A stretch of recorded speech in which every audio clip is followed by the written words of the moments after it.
teman-teman, saya Thomas William Hadinarto. Saya berasal dari Fakultas Administrasi Bisnis. Kita mau Indonesia ini semakin maju, maka dari itu kita bersama-sama untuk memberantas korupsi. Say no to korupsi.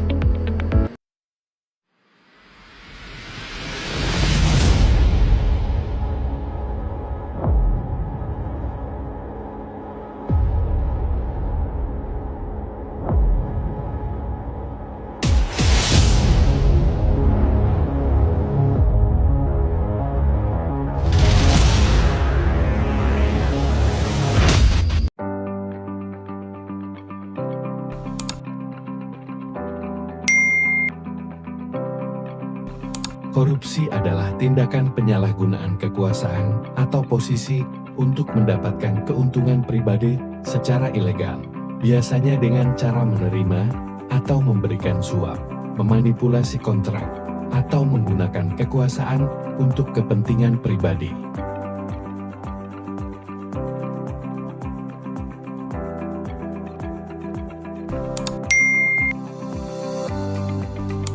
Satu, korupsi politik. 2. Korupsi administratif. 3. Korupsi keuangan. 4. Korupsi sektor swasta. 5. Korupsi politik dan pemilihan. 6. Korupsi dalam proyek pembangunan. 7. Korupsi sistemik.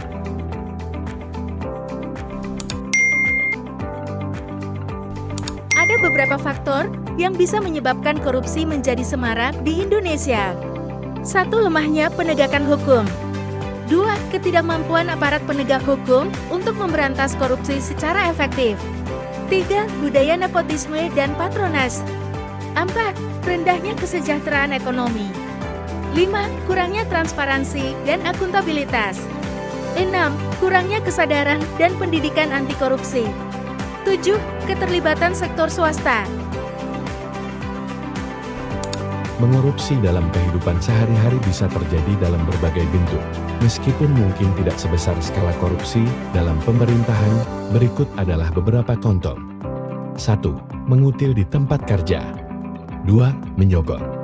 3. Menyontek dalam ujian. 4. Menghindari pajak. 5. Menggunakan jalur khusus. 6. Menyuap dalam pelayanan publik. 7. Menipu dalam transaksi bisnis. Memberantas korupsi memerlukan upaya yang bersifat holistik dan melibatkan berbagai pihak termasuk pemerintah, masyarakat, dan sektor swasta. Berikut adalah beberapa upaya yang dapat dilakukan untuk memberantas korupsi. 1. Penguatan sistem hukum dan penegakan hukum. 2. Pendidikan dan kesadaran masyarakat. 3. Penguatan tata kelola pemerintahan. 4. Penggunaan teknologi. 5. Pemberantasan pungutan liar. 6. Penguatan etika dan integritas. 7. Kolaborasi antar lembaga dan antar negara. 8. Penguatan pengawasan dan audit. 9. Pemberian penghargaan dan penghargaan. Cara mengatasi korupsi yang dimulai dari diri kita. 1. Berpegang pada nilai-nilai integritas. 2. Menolak tawaran suap. 3. Berperilaku profesional. 4. Menghindari konflik kepentingan. 5. Melaporkan pelanggaran. 6. Meningkatkan kesadaran. 7. Menjadi teladan. 8. Mengambil tindakan preventif. 9. Berkomitmen pada perubahan.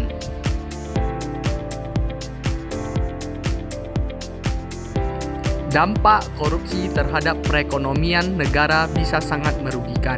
Antara lain, menyebabkan penyimpangan dana publik. Korupsi mengarah pada penyimpangan dana publik yang seharusnya digunakan untuk pembangunan infrastruktur, layanan publik, atau program sosial, sehingga menghambat pertumbuhan ekonomi. Mengurangi investasi asing. Korupsi dapat membuat lingkungan bisnis menjadi tidak stabil dan tidak terduga bagi investor asing, yang pada akhirnya dapat mengurangi aliran investasi langsung asing ke negara tersebut. Menghambat pembangunan infrastruktur. Dana yang seharusnya digunakan untuk pembangunan infrastruktur dapat disalahgunakan atau dipotong oleh pejabat korup, sehingga menghambat pembangunan yang dibutuhkan untuk pertumbuhan ekonomi jangka panjang. Mengurangi kesejahteraan masyarakat.